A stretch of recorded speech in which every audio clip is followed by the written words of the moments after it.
Hello guys, আসসালামু আলাইকুম। হঠাৎ করে আমার ফ্রেন্ডরা আমাকে সিএনবিতে ডাকে। আমি তাড়াতাড়ি করে সিএনবিতে চলে আসি। এসে দেখি তারা 36 জুলাইয়ের পাশে বসে আছে সিএনবিতে।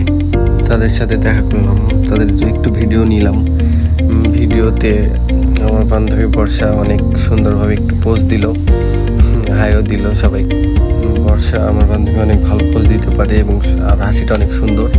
ওখানে অনেকক্ষণ বসেছিলাম আমরা। তারপরে হঠাৎ করে শ্রাবণ একটা কী যেন বলে বর্ষাকে, বর্ষা অনেক রেগে যায়। সে উঠে যেয়ে আমাদেরকে অনেক রকমের কথা বলছিল, অনেক ঠেট দিচ্ছিল।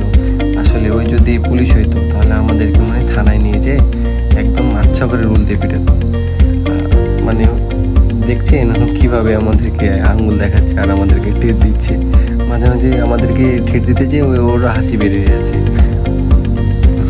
কি আমাদেরকে এতই মানে মজাও লাগছিল সেই সময়টাতে। শ্রাবণ তো আস্তে আস্তে পাগল, আমিও হাসছিলাম অনেক। ওর কথাগুলো শুনতে অনেক ভালো লাগছিল, মজার মজার কথা বলছিল। অনেক ঝড়াঝড়ির পর আমি একটা ভিডিও নিলাম, ওইটারটা অনেক ভালো ছিল। বর্ষা অনেক সুন্দর একটা পোজ দিল, অবশ্যই অনেক ভালো পোজ দিতে পারে, মেয়ে মানুষ তো।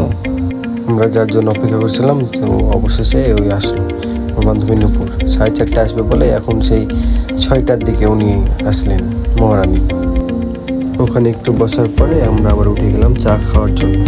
সিনমিরের কালেক্টরের মাঠের ওখানে একটু সুন্দর চা বাটার বন পাওয়া যায়। তারপর নূপুর একটু সুন্দরভাবে পোজ দিল, বাটার বন আর চা অর্ডার দিয়েছিলাম, দিয়ে গেল।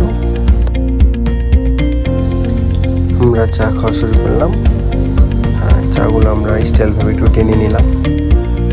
চা খাওয়া শেষে আমরা ওখান থেকে উঠে যাই। আমাদের ভিডিও এখানেই শেষ। আবার নতুন কোনো ভিডিওতে আবার দেখা হবে। আল্লাহ হাফেজ।